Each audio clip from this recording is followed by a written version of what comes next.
ഭാഗം 1. നിങ്ങളുടെ ഉജ്ജ്വലമായ ജീവിതം. അധ്യായം 1. നിങ്ങൾക്കും ജ്വലിക്കുവാൻ സാധിക്കും. ദൈവം നിങ്ങളോടൊപ്പമുണ്ടെന്ന് മറ്റുള്ളവർ പെട്ടെന്ന് മനസ്സിലാക്കത്തക്കതുപോലെ കർത്താവിൻ്റെ സാന്നിധ്യവും മനോഹാരിതയും നിങ്ങളുടെ വ്യക്തിത്വത്തെ ആവരണം ചെയ്തിട്ടുണ്ട്. ദൈവകരം നിങ്ങളുടെ ജീവിതത്തിലും നേതൃത്വത്തിലും വളരെ വ്യക്തമായിരിക്കുമ്പോൾ പരിശുദ്ധാത്മ ശക്തിയും അധികാരവും നിങ്ങളിൽ വസിക്കുന്നു. പരിശുദ്ധാത്മാവിൻ്റെ നിരന്തരമായ അഭിഷേകം നിങ്ങളുടെ ഉത്തരവാദിത്വങ്ങളിലും നേതൃത്വ പ്രവർത്തനങ്ങളിലും നിങ്ങൾ ഒരു സാധാരണ വിശ്വാസിയോ ശുശ്രൂഷകനോ ആരു തന്നെയായാലും പരിശുദ്ധാത്മ ശക്തിയാൽ ദൈവത്തിനായി ജ്വലിക്കുവാൻ അവിടുന്ന് ആഗ്രഹിക്കുന്നു. ഇന്നുവരെ അനുഭവിച്ചിട്ടില്ലാത്ത വിധം പരിശുദ്ധാത്മാവിൻ്റെ സ്പർശനവും അഭിഷേകവും അത്യന്ത ശക്തിയും ദൈവത്തിൽ നിന്നും പ്രാപിക്കുന്നതിനുള്ള വാഞ്ച നിങ്ങൾക്കുണ്ടോ? പരിശുദ്ധാത്മാവിൻ്റെ അഭിഷേകത്തിൻ്റെ നിരന്തരമായ വ്യാപാരം നിങ്ങളുടെ നിങ്ങളുടെ ജീവിതത്തിലും ശുശ്രൂഷയിലും വെളിപ്പെട്ടിട്ട് ദൈവം നിങ്ങളുടെ കൂടെ ഉണ്ടെന്ന് മറ്റുള്ളവർ ഗ്രഹിക്കുന്നതിനിടയാകും വിധം ഉജ്ജ്വലമായ ഒരു ആത്മിക ശുശ്രൂഷ ചെയ്യുവാൻ നിങ്ങൾ ആഗ്രഹിക്കുന്നുവോ?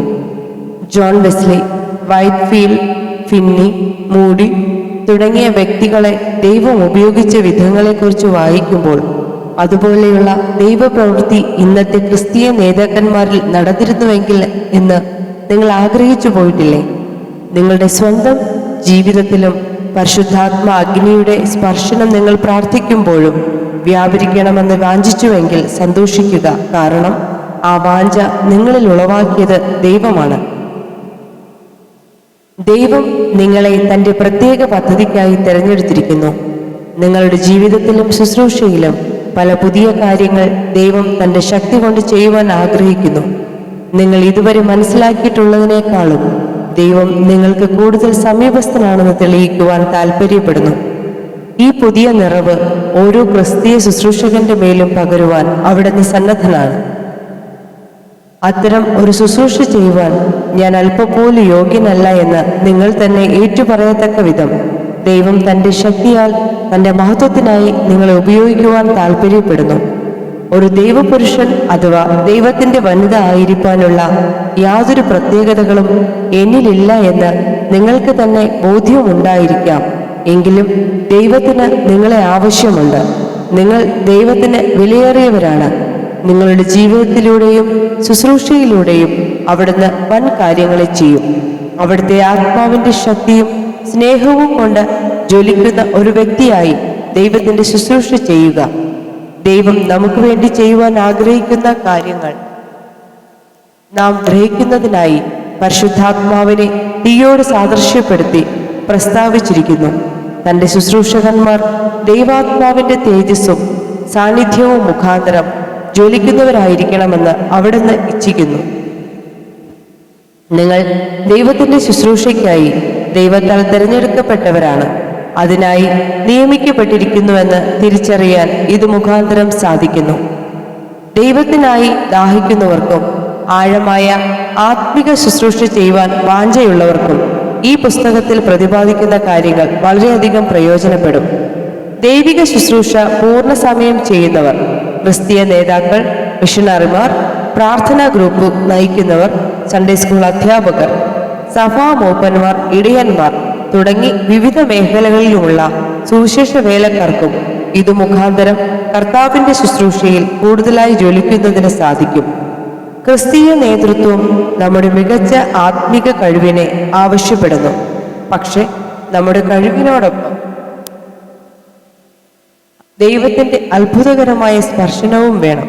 നമ്മുടെ സകല കഴിവുകളും ദൈവമുമ്പാകെ സമർപ്പിച്ച് അവയുടെ മേൽ ദൈവത്തിൻ്റെ വിശുദ്ധ അഗ്നി ഇറങ്ങുവാനായി കാത്തിരിക്കുക. മാനുഷികമായ നമ്മുടെ കഴിവുകൾ എത്ര മികച്ചവയാണെങ്കിലും അവയ്ക്ക് മീതെ ദൈവത്തിൻ്റെ അഗ്നിയുടെ നിരന്തരമായ പരിവർത്തനമില്ലെങ്കിൽ അവ ആത്മിക ശുശ്രൂഷയ്ക്ക് അപര്യാപ്തമായിരിക്കും. സ്വന്തം കഴിവുകളും പ്രാപ്തിയും സാമർഥ്യവും കഴിഞ്ഞ കാലത്തെ അനുഭവങ്ങളും അറിവുകളും പരിചയങ്ങളും കൊണ്ട് വിജയകരമായ ആത്മിക ശുശ്രൂഷ ചെയ്യുവാൻ സാധ്യമല്ല. അവയുടെ മീതെ ദൈവസാന്നിധ്യത്തിൻ്റെ പ്രത്യേകമായ സ്പർശനവും വേണം. സ്പർജൻ പറയുന്നത് ഇപ്രകാരമാണ്: അമാനുഷികമായ ബുദ്ധിശക്തിയല്ല, അമാനുഷികമായ ആത്മാവിന്റെ അഭിഷേകമാണ് ഇന്ന് നമുക്ക് ആവശ്യം. നാം വ്യത്യസ്തരാണെന്ന് കൊണ്ട് മാത്രമായില്ല, നമ്മുടെ വ്യത്യസ്തതയ്ക്കുമേൽ ദൈവത്തിന്റെ പ്രത്യേകമായ അനുഗ്രഹവും ഉണ്ടാകണം.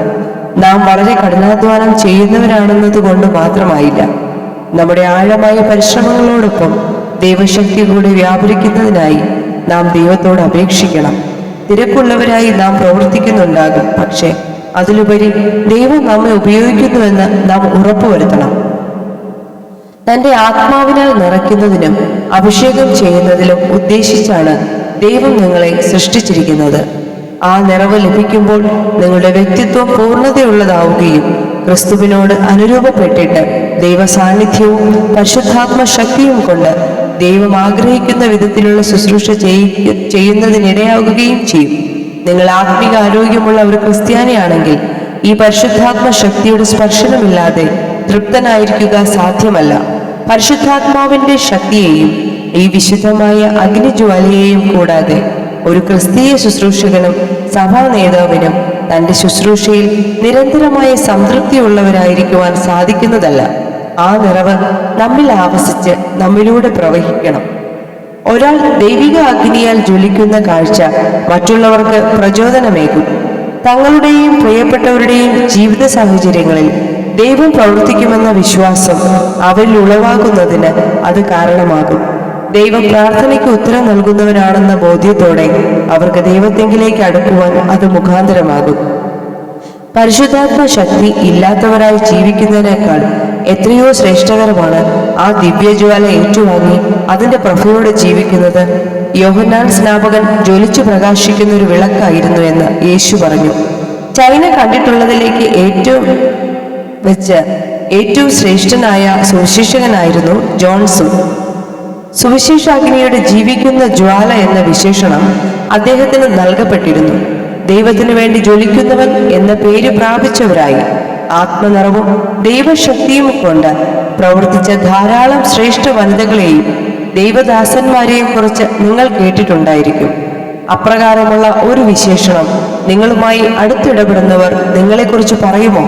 സ്പർജൻ പറഞ്ഞു, ക്രിസ്തുവിനു വേണ്ടി മാത്രം ജീവിക്കുന്നവരും അവനെ മാത്രം മഹത്വപ്പെടുത്തുന്നവരുമായി അവിടുത്തെ സത്യം പ്രഘോഷിക്കുന്നവരും യേശുവിന്റെ രക്തത്തിന്റെ വിലയായിരിക്കുന്ന ആത്മാക്കളെ നേടുന്നതിന് വാഞ്ചയുള്ളവരുമായ ക്രിസ്തീയ നേതാക്കളെയാണ് ആവശ്യമായിരിക്കുന്നത്. അത്തരം വ്യക്തികൾ വിശുദ്ധിയിലും പരിശുദ്ധാത്മാവിലും കനൽ പോലെ ജ്വലിക്കുകയും തങ്ങളുടെ അടുക്കൽ വരുന്നവരുടെ ഉള്ളത്തെ ചൂടുപിടിപ്പിക്കുകയും ചെയ്യും. അവർ സർവശക്തിയുള്ള ദൈവത്തിന്റെ കരങ്ങളിൽ നിന്നുതിരുന്ന ഇടിമിന്നൽ പോലെ സകല പ്രതികൂലങ്ങളെയും തകർത്ത് തരിപ്പണമാക്കുകയും ദൈവിക ലക്ഷ്യം നിവർത്തിക്കുകയും ചെയ്യും. അമേരിക്കയിലെ റെഡ് ഇന്ത്യക്കാരുടെ ഇടയിൽ മിഷണറി ആയിരുന്ന ഡേവിഡ് ബ്രൈനാർഡ് എന്ന ആ മഹാൻ ഇപ്രകാരം പ്രാർത്ഥിച്ചു: കർത്താവിന് വേണ്ടി എരിഞ്ഞു ശോഭിക്കുന്ന ഒരു തീജ്വാലയായി എന്നെ തീർക്കണമേ. കർത്താവെ, അടിയനിതാ, അടിയനെ അയക്കണമേ. ഭൂമിയുടെ അറ്റം വരെയും അയക്കണമേ. സകല ലൗകിക സുഖങ്ങളിൽ നിന്നും ദൂരത്തേക്ക് എന്നെ അയക്കണമേ. അങ്ങയുടെ രാജ്യത്തിന്റെ വ്യാപ്തിക്കും അവിടുത്തെ ശുശ്രൂഷയ്ക്കും ഞാൻ പ്രയോജനപ്പെടുന്നെങ്കിൽ അതിനായി മരിക്കുവാനും ഞാൻ തയ്യാറാണ്. ആദ്യം മുതൽ ദൈവം തന്റെ സാന്നിധ്യത്തിന്റെ പ്രതീകമായി പ്രധാനമായി തിരഞ്ഞെടുത്തിരിക്കുന്നത് അഗ്നിയെയാണ്. പഴയ നിയമത്തിലുടനീളം അവിടുത്തെ ഷെഖേന, തേജസ്, അത്ഭുതകരമായ പ്രകാശത്തോടും അഗ്നിയോടും കൂടെയാണ് വെളിപ്പെട്ടിട്ടുള്ളത്.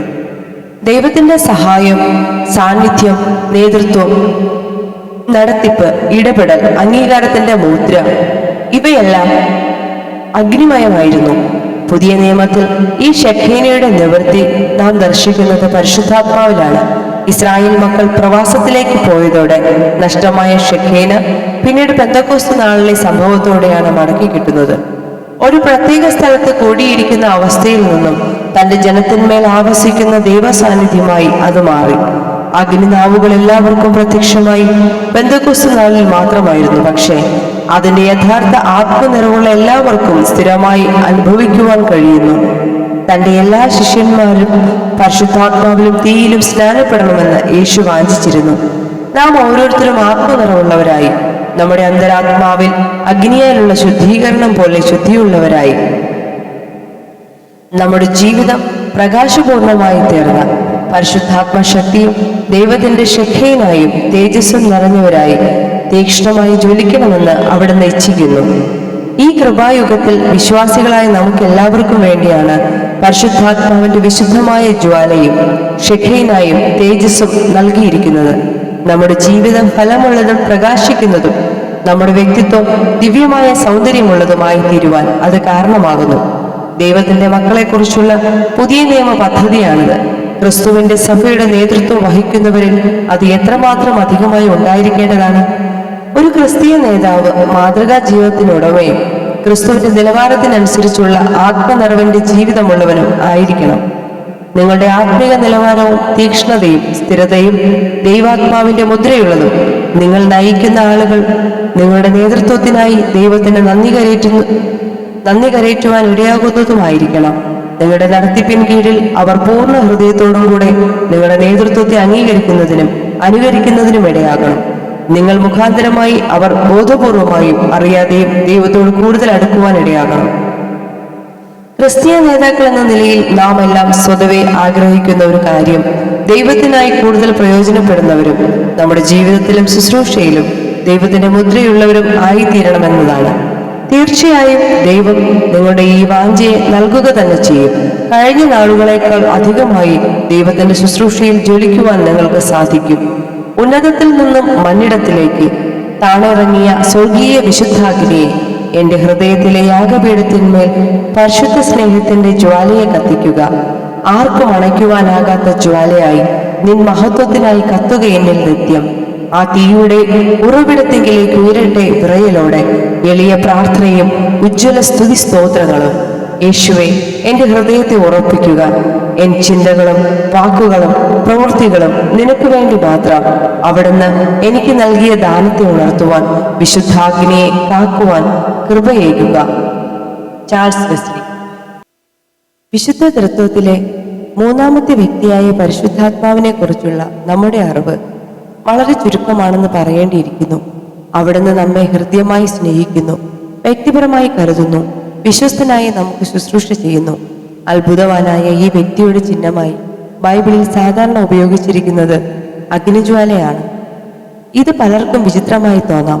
പരിശുദ്ധാത്മാവിന്റെ സാന്നിധ്യത്തെയും ശുശ്രൂഷയെയും സൂചിപ്പിക്കുന്നതിന് തിരുവെഴുത്ത് എന്തുകൊണ്ടാണ് തീ ഒരു പ്രതീകമാക്കിയിരിക്കുന്നത്? നാം ആത്മനിറവ് പ്രാപിക്കുമ്പോൾ ഇത്തരത്തിലുള്ള എന്തെങ്കിലും പ്രത്യേകത ഉണ്ടാകുന്നുണ്ടോ? പരമപ്രധാനമായി പരിശുദ്ധാത്മാവിന്റെ ശുദ്ധീകരിക്കുന്ന പ്രവൃത്തിയെയാണ് ഈ അഗ്നി സൂചിപ്പിക്കുന്നത്. ആത്മനിറവിനോടൊപ്പം സംഭവിക്കുന്ന പ്രധാന സംഗതിയാണ് ശുദ്ധീകരണം. എന്നാൽ പരിശുദ്ധാത്മാവിന്റെ അഗ്നി ചിഹ്നം മറ്റു പല കാര്യങ്ങളെയും സൂചിപ്പിക്കുന്നുണ്ട്. അവ എന്താണെന്ന് നോക്കാം. യോഹന്നാൻ സ്നാപകൻ യേശുവിനെ കുറിച്ച് പ്രവചിച്ചു പറഞ്ഞത് ഇപ്രകാരമാണ്: അവൻ നിങ്ങളെ പരിശുദ്ധാത്മാവിലും തീയിലും സ്നാനം കഴിപ്പിക്കും. പരിശുദ്ധാത്മാവിന്റെ ആഗമനം അഗ്നിയുടെ സ്വഭാവത്തോടെയാണ്. യേശുക്രിസ്തു തന്റെ ഐഹിക ശുശ്രൂഷാകാലത്ത് പരിശുദ്ധാത്മാവിന്റെ അഗ്നി സമാനമായ ശുശ്രൂഷ തന്റെ സ്വന്തം ജീവിതത്തിലും തന്റെ ശിഷ്യന്മാരുടെ ജീവിതത്തിലും ഉണ്ടാകുന്നതിന് വാഞ്ചിച്ചിരുന്നു. പെന്തക്കോസ്ത് നാളിൽ 120 പേരുടെ മേൽ അഗ്നിജ്വാല പോലെ പിളർന്നിരിക്കുന്ന നാവുകൾ ദൃശ്യമാക്കിക്കൊണ്ടാണ് ക്രിസ്തു ലോകം മുഴുവനും ദൈവത്തിന്റെ വിശുദ്ധ അഗ്നി വ്യാപിപ്പിക്കുവാൻ ആരംഭിച്ചത്. ഞാൻ ഭൂമിയിൽ തീയിടുവാൻ വന്നിരിക്കുന്നു എന്ന് യേശു പറഞ്ഞു. ഈ വാക്യത്തെക്കുറിച്ച് വേദപണ്ഡിതന്മാർക്കിടയിൽ വിവിധങ്ങളായ അഭിപ്രായമുണ്ട്. എങ്കിലും നൂറ്റാണ്ടുകളായി പ്രമുഖരായ നിരവധി വ്യാഖ്യാതാക്കൾക്കും സഭാ നേതാക്കൾക്കും ഇത് പരിശുദ്ധാത്മാവിന്റെ അത്ഭുതകരമായ ശുശ്രൂഷയെ സൂചിപ്പിക്കുന്നുവെന്ന അഭിപ്രായമാണുള്ളത്. പിതാവാം ദൈവത്തിന്റെ ഉദ്ദേശ്യം സാധിപ്പിക്കുവാനുള്ള വാഞ്ചയും തീക്ഷ്ണതയും യേശുവിന്റെ ഉള്ളിൽ കെടാത്ത തീ പോലെ എരിയുകയായിരുന്നു. പിതാവിന്റെ ഇഷ്ടമെല്ലാം പൂർണ്ണമായി അനുഷ്ഠിക്കുന്നതിന് തന്റെ സ്വന്തം രക്തം നൽകേണ്ടി വരുമെങ്കിലും അതിന് യേശു തികച്ചും സന്നദ്ധരായിരുന്നു.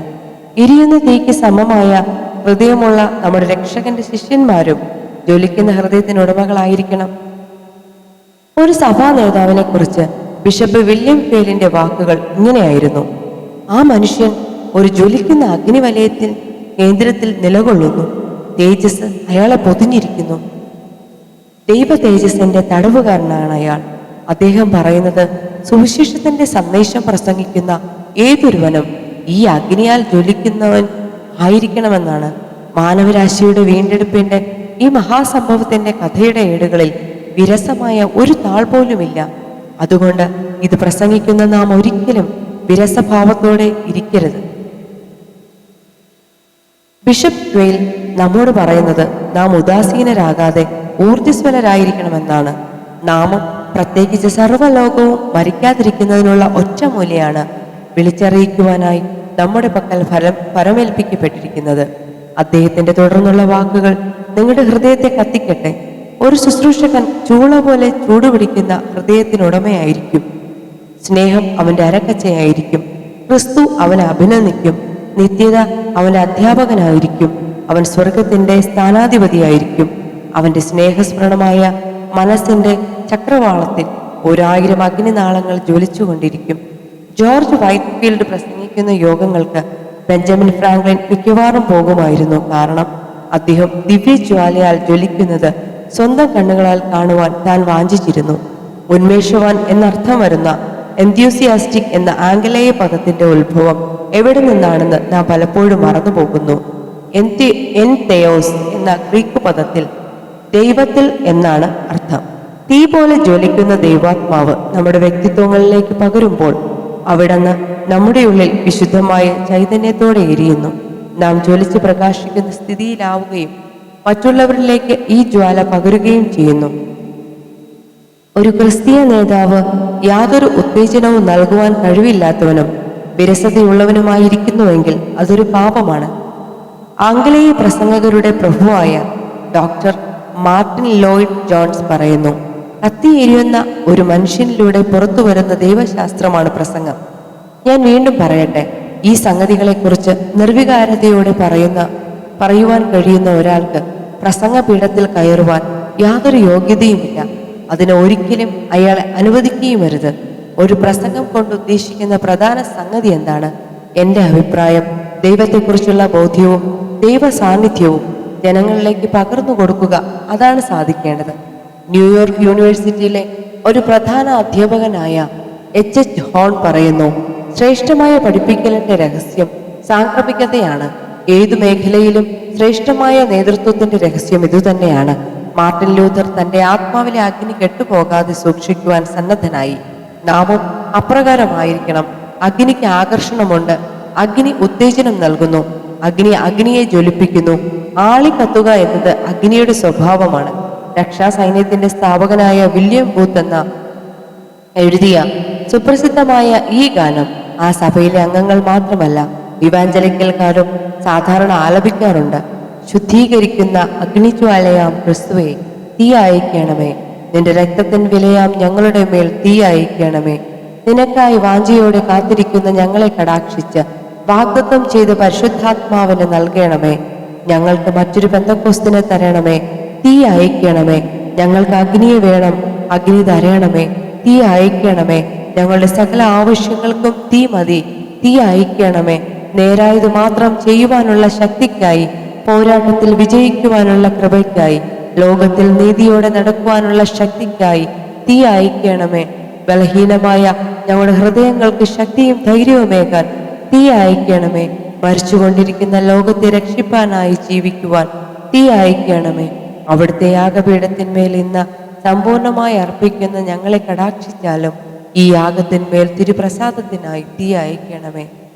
ദൈവം യിരെമ്യാവിനോട് പറഞ്ഞു, ഞാൻ എൻ്റെ വചനങ്ങളെ നിന്റെ വായിൽ തീയാക്കും. ഇവിടെ ന്യായവിധിയോടുള്ള ബന്ധത്തിലാണ് തീയെ ചിത്രീകരിക്കുന്നത്. എന്നാൽ അപ്രകാരം തന്നെ നമ്മുടെ വാക്കുകൾ ജനങ്ങളുടെ ഉള്ളിൽ ദൈവത്തോടുള്ള സ്നേഹവും തീക്ഷ്ണതയും അനുസരണയും ജ്വലിക്കുന്നതിനുള്ള തീയായി ദൈവം ഉപയോഗിക്കും. പരിശുദ്ധാത്മാവ് നമ്മുടെ ഉള്ളത്തെ ജ്വലിപ്പിക്കുമ്പോൾ നമ്മുടെ വാക്കുകളെ തീജ്വാല പോലെയാക്കും.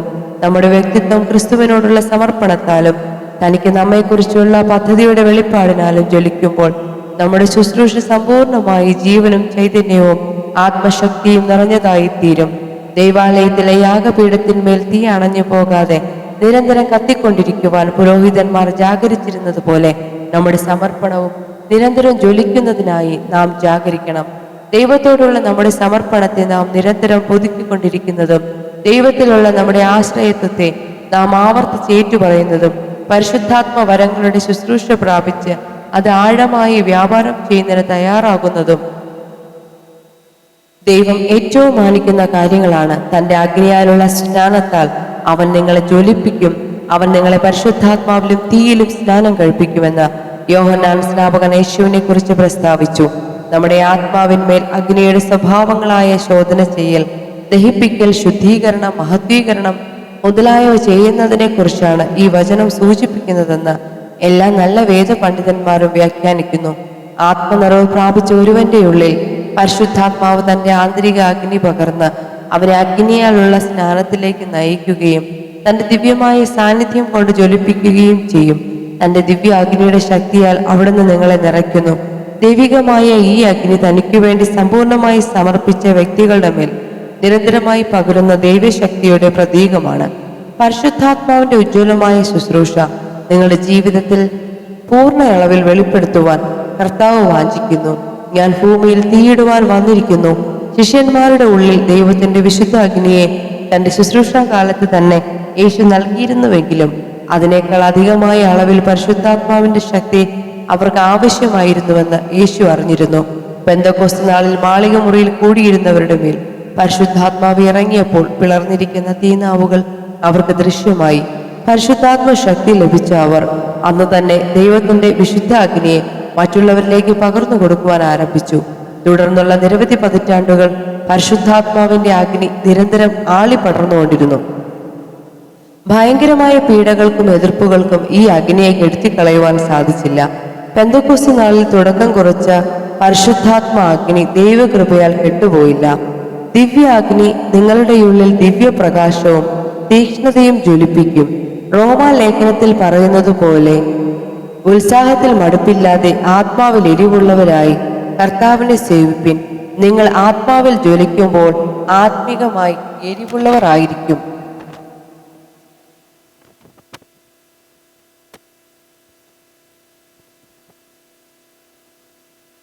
ഈ വേദഭാഗം ഇംഗ്ലീഷ് പരിഭാഷകളിൽ വ്യത്യസ്തമാണ്. നിങ്ങളുടെ ആത്മാക്കളെ ജ്വലിപ്പിക്കുക, ആത്മാവിനാൽ കത്തിക്കുക, ആത്മാവിനാൽ ജ്വലിക്കുക. പരിശുദ്ധാത്മാവ് നിങ്ങളുടെ ആത്മാവിനെ ഉണർത്തുകയും സമൃദ്ധിയായ ജീവനും സ്നേഹവും തീക്ഷ്ണതയും കൊണ്ട് നിങ്ങളിലൂടെ പ്രവഹിക്കും വിധം നിങ്ങളെ ജ്വലിപ്പിക്കുകയും ചെയ്യും. അവിടുന്ന് നിങ്ങളുടെ ധ്യാനത്തെ ചൈതന്യപ്പെടുത്തുകയും അനുസരണത്തെ വർദ്ധിപ്പിക്കുകയും തീക്ഷ്ണത ജ്വലിപ്പിക്കുകയും ചെയ്യും. ആത്മനിറവുള്ള ഒരു വിശ്വാസി എന്ന നിലയിൽ നിങ്ങളിൽ തീവ്രമായ ധ്യാനവും ഉത്സാഹവും കർത്തൃനിർവഹണത്തിൽ സ്വർഗീയ ദൂതന്മാരെ പോലെ വിശ്വസ്തമായ സേവനവും ഉള്ളവരായിരിക്കേണ്ടതാണ്. അപ്പൊല്ലോസ് ഇപ്രകാരം തീക്ഷ്ണതയുള്ളവനായിരുന്നു. അപ്പോസ്തല പ്രവൃത്തികൾ 18:25 കാണുക. ആത്മാവിനാൽ ജ്വലിക്കുന്നവൻ, ആത്മാവിനാൽ ശോഭിക്കുന്നവൻ എന്നെല്ലാം അക്ഷരിക അർത്ഥം വരുന്ന ഒരു പദമാണ് ഇവിടെ ഉപയോഗിച്ചിരിക്കുന്നത്. പരിശുദ്ധാത്മാവ് നിങ്ങളിൽ പൂർണ്ണ സ്വാതന്ത്ര്യത്തോടെ കത്തിജ്വലിക്കുമ്പോൾ നിങ്ങളുടെ ആന്തരിക ജീവൻ പ്രകാശിക്കുകയും തീക്ഷ്ണത ജ്വലിക്കുകയും അതിശയോക്തിയോടെയുള്ള ശുശ്രൂഷ നിങ്ങളിൽ വെളിപ്പെടുത്തുകയും ചെയ്യും.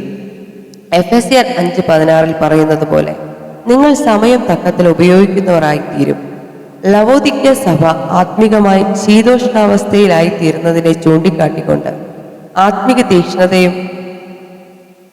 ആത്മിക തീക്ഷ്ണതയുടെ ആവശ്യകത തിരുവെഴുത്ത് വ്യക്തമാക്കുന്നുണ്ട്. ആത്മനിറവുള്ള ഒരു നേതാവ് എപ്പോഴും ഉയർന്ന ആത്മിക തീക്ഷ്ണതയുള്ളവനായിരിക്കണം. നിങ്ങൾ എല്ലായ്പ്പോഴും ദൈവസ്നേഹത്താലും ദൈവ സാന്നിധ്യത്തിന്റെ പ്രഭയിലും എരിഞ്ഞു ശോഭിക്കുന്നവനാകണമെന്ന് പരിശുദ്ധാത്മാവിന് വാഞ്ചയുണ്ട്. റോമർ 12:11 ആത്മാവിൽ എരിവ് എന്നത് നിങ്ങളുടെ ആത്മാവിനെ കുറിച്ചാണെന്നും പരിശുദ്ധാത്മാവിനെ കുറിച്ചാണെന്നും 2 അഭിപ്രായങ്ങളുണ്ട്. അതേതു തന്നെ ആയാലും അത് നമ്മിൽ സാധിക്കുന്നത് എപ്പോഴും പരിശുദ്ധാത്മാവ് തന്നെയാണ്. അവിടുത്തെ സജീവമായ നിറവ് നിങ്ങളുടെ വ്യക്തിത്വത്തിലും ശുശ്രൂഷയിലും പ്രകടമായി തീരണം. ദൈവം നൽകുന്ന കൃപാവരങ്ങളെ നിങ്ങൾ ജ്വലിപ്പിക്കേണ്ടതായിട്ടുണ്ട്. ആത്മിക വരങ്ങൾ എല്ലാം ശുശ്രൂഷയ്ക്ക് വേണ്ടി പരിശുദ്ധാത്മാവ് തരുന്ന ദാനങ്ങളാണ്. നമ്മെ കൊണ്ട് ദൈവം ചെയ്യിക്കുവാൻ ഉദ്ദേശിച്ചിട്ടുള്ള എല്ലാ ശുശ്രൂഷകളും നിറവേറ്റുന്നതിനായി ആവശ്യമായ ദൈവശക്തി ദൈവം തന്നെ നൽകും. പരിശുദ്ധാത്മാവ് തന്നെ ദൈവത്തിന്റെ ഒരു ദാനമാണ്. എന്നാൽ അവിടുന്ന് നമുക്ക് കൃപാവരങ്ങളും കൂടെ നൽകുന്നു. ദൈവത്തിന് ശുശ്രൂഷ ചെയ്യുവാനും ക്രിസ്തുവിന്റെ ശരീരമായ സഭയെ സേവിക്കുവാനുമായി നമുക്ക് ആവശ്യമായ ശക്തിയും അനുഗ്രഹവും ഇതിലൂടെ ലഭ്യമാകുന്നു. നിന്നിലുള്ള ദൈവത്തിന്റെ കൃപാവരങ്ങളെ ജ്വലിപ്പിക്കണമെന്ന് പൗലോസ് തിമോഥെയോസിനെ ഓർമ്മപ്പെടുത്തുന്നു. നിന്നിലുള്ള എന്ന പദപ്രയോഗം ശ്രദ്ധിക്കുക. പ്രധാനമായും നമ്മുടെ ഉള്ളിൽ നിന്നുമാണ് പരിശുദ്ധാത്മാവ് പ്രവർത്തിക്കുന്നത്. ബാഹ്യമായ ഏതെങ്കിലും മാധ്യമം ഉപയോഗിച്ചല്ല. നമ്മുടെ ഉള്ളിൽ അധിവസിക്കുന്ന തൻ്റെ സാന്നിധ്യവും ശക്തിയും കൊണ്ടാണ് അവിടുന്ന് ഇത് പ്രാവർത്തികമാക്കുന്നത്. ദൈവം നിങ്ങളെ ഒരു ശുശ്രൂഷ ഏൽപ്പിക്കുമ്പോൾ അവിടുത്തെ ഹിതം നിവർത്തിക്കുന്നതിന് ആവശ്യമായ കൃപയും ശക്തിയും കൂടെ നിങ്ങൾക്ക് നൽകിയിരിക്കും. നിങ്ങളുടെ ചുമതല ദൈവം നൽകിയിരിക്കുന്ന ആ കൃപാവരത്തെ ജ്വലിപ്പിക്കുക എന്നതാണ്. ദൈവം നമുക്ക് കൃപകളെ നൽകിയിരിക്കുന്നത് നാം അവയെ പരിപോഷിപ്പിച്ച് ഉപയോഗപ്പെടുത്തുന്നതിന് വേണ്ടിയാണ്. അത് ദൈവഹിതപ്രകാരം ഉപയോഗിക്കുന്നതിന് നാം വിമുഖരാണെങ്കിൽ ദൈവജനത്തെയും ദൈവത്തെയും തോൽപ്പിക്കുകയാണ്. എന്നാൽ നാം അവയെ ഉപയോഗിക്കുകയാണെങ്കിൽ പരിശുദ്ധാത്മാവ് നമ്മെ ശക്തീകരിക്കുകയും നയിക്കുകയും ഉപയോഗിക്കുകയും ചെയ്യും. അഗ്നിയുടെ പ്രത്യേക സ്വഭാവമാണ് അണയുക എന്നത്. ദൈവിക ശക്തിയെ പരിശുദ്ധാത്മാവ് പാഴാക്കി കളയുകയില്ല. ദൈവം തരുന്ന കൃപയെ നാം ഉപയോഗിക്കാതിരുന്നാൽ അത് നിന്നുപോകും. കൃപാവരം ജ്വലിപ്പിക്കുക എന്ന വാക്ക് മൂലഭാഷയിൽ തുടർച്ചയായി ജ്വലിപ്പിച്ചുകൊണ്ടിരിക്കുക എന്ന അർത്ഥത്താലാണ് ഉപയോഗിച്ചിരിക്കുന്നത്. പല ക്രിസ്തീയ നേതാക്കളുടെയും ആത്മീയ ചരിത്രം പഠിക്കുമ്പോൾ തുടക്കത്തിൽ ജ്വലിച്ചു നിന്നിരുന്നുവെന്നാണ് കാണുന്നത്. നിങ്ങളുടെ ജീവിതത്തിൽ ദൈവത്തിനു വേണ്ടി ഇപ്പോൾ പ്രവർത്തിക്കുന്നതിലും അധികം തീക്ഷ്ണതയോടെ പ്രവർത്തിച്ച ഒരു കാലഘട്ടം ഉണ്ടായിരുന്നോ? ചാരം മൂടിയ അവസ്ഥയിൽ ഒരു ചെറു കനലെങ്കിലും അവശേഷിക്കുന്നുണ്ടെങ്കിൽ അതിനെ വീണ്ടും ഊതി തെളിയിച്ച് ഭയങ്കരമായ തീയാക്കി മാറ്റുവാൻ സാധിക്കും. പക്ഷേ ആ ജ്വലിപ്പിക്കൽ തുടർച്ചയായി ചെയ്തുകൊണ്ടിരിക്കണം. ലേവ്യ പുസ്തകം 6-ാം അധ്യായത്തിൽ ദൈവത്തിന്റെ യാഗപീഠത്തിന്മേൽ തീ നിരന്തരം കത്തിക്കൊണ്ടിരിക്കണമെന്ന് 5 പ്രാവശ്യം ആവർത്തിച്ച് പറഞ്ഞിരിക്കുന്നു. സ്വർഗത്തിൽ നിന്നും ആ അഗ്നിയെ ദൈവം ആരംഭത്തിൽ യാഗപീഠത്തിന്മേൽ പകർന്നതാണ്. ദൈവം തീ നൽകുന്നു, പക്ഷെ അത് നിരന്തരം നിലനിർത്തേണ്ടത് നമ്മുടെ ചുമതലയാണ്. പരിശുദ്ധാത്മാവിന്റെ അഗ്നി നമുക്ക് നിരന്തരം ആവശ്യമുണ്ട്. ദൈവികമായ സാന്നിധ്യത്തെയാണ് അത് സൂചിപ്പിക്കുന്നത്. ദൈവം നമുക്കായി തന്റെ പ്രായശ്ചിത്ത ബലിയിലൂടെ ഒരുക്കിയ കൃപയുടെ സ്പർശനം നാം നിരന്തരം പ്രാപിക്കേണ്ടതുണ്ട്. ദൈവത്തോടുള്ള നമ്മുടെ സമർപ്പണത്തിന് വിടവുണ്ടാകരുത്. നമ്മുടെ ഉള്ളിൽ നൽകപ്പെട്ടിരിക്കുന്ന തന്റെ സാന്നിധ്യവും ശക്തിയും മങ്ങിപ്പോകുവാൻ ഒരിക്കലും ഇടയാകരുത്. നമ്മുടെ ആത്മാവ് തീ പോലെ ജ്വലിക്കുന്നതിന് കഴിയും വിധം സൃഷ്ടിക്കപ്പെട്ടതാണ്. പരിശുദ്ധാത്മാവിന് ജ്വലിപ്പിക്കുവാൻ കഴിയുന്ന പ്രകൃതമാണ് നമ്മുടെ ആത്മാവിനുള്ളത്. നമ്മിൽ വസിക്കുന്ന പരിശുദ്ധാത്മാവിന്റെ ജ്വാലയിൽ നാം ജ്വലിക്കുമ്പോൾ ആ വിശുദ്ധ അഗ്നിയുടെ ശോഭ കൊണ്ട് നാം ദൈവാനുരൂപരായി തീരുകയും ആത്മികമായി ഏറ്റവും അനുഗ്രഹിക്കപ്പെടുകയും ജയജീവിതത്തിനുടമകളും ദൈവത്തിന് ഏറ്റവും പ്രയോജനമുള്ളവരും ആയിത്തീരും. ദൈവത്തിന്റെ സന്ദേശം അറിയിക്കുന്ന ശുശ്രൂഷകന്റെ വ്യക്തിത്വവും ശുശ്രൂഷയും ഏറ്റവും മനോഹരമാക്കുന്നതിന് ദൈവത്തിന്റെ അഗ്നിക്ക് സാധിക്കുന്നു. മറ്റുള്ളവർക്ക് അവഗണിക്കുവാൻ സാധിക്കാത്ത വിധം ദൈവിക ചൈതന്യവും സാന്നിധ്യവും നിർമ്മലതയും ആ ശുശ്രൂഷയിൽ വെളിപ്പെടുന്നു. നമ്മുടെ അന്തരാത്മാവിലെ യാഗപീഠത്തിന്മേൽ ഈ പരിശുദ്ധാത്മാ അഗ്നി നിരന്തരം നിലനിർത്തുന്നതിന് എന്തു വില കൊടുത്തും നാം ജാഗരിച്ചിരിക്കണം. കൊല്ലന്റെ ആലയിൽ ഉലയൂതുന്ന ജോലിക്ക് വളരെ അധ്വാനം ആവശ്യമാണ്.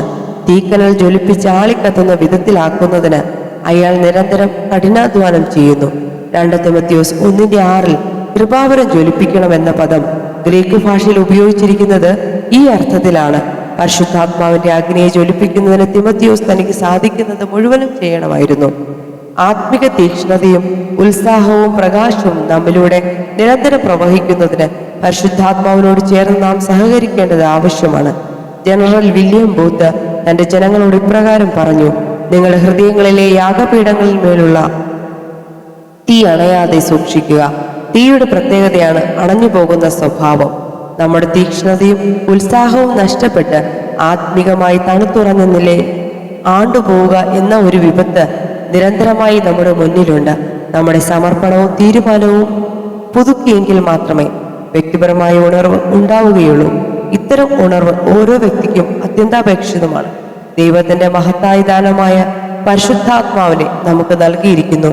എന്നാൽ അവിടുത്തെ സാന്നിധ്യത്തിന്റെ ശക്തിയും അധികാരവും നമ്മുടെ ജീവിതത്തിൽ കൂടുതലായി വെളിപ്പെടുന്നതിനുള്ള വലിയ ദാഹം നമ്മുടെ ഹൃദയങ്ങൾക്ക് ഉണ്ടായിരിക്കണം. വിശ്വാസത്തോടും തുറന്ന ഹൃദയത്തോടും അതിനായി കാത്തിരിക്കണം. അതിനുള്ള പ്രാപ്തി ദൈവം തന്നെ നമുക്ക് തരും. പരിശുദ്ധാത്മാവ് തൻ്റെ വിശുദ്ധിയെ വെളിപ്പെടുത്തുന്നതിനുള്ള ഉപകരണങ്ങളായി നമ്മെ ഉപയോഗിക്കുന്നതിന് ആഗ്രഹിക്കുന്നു. പരിശുദ്ധാത്മാവിനെ അവഗണിക്കുകയോ അണയ്ക്കുകയോ അല്ലെങ്കിൽ അവിടുത്തെ സാന്നിധ്യത്തെ ജ്വലിപ്പിക്കുകയോ ഏതാണ് വേണ്ടതെന്ന് നാം തന്നെ തിരഞ്ഞെടുക്കേണ്ടതാണ്.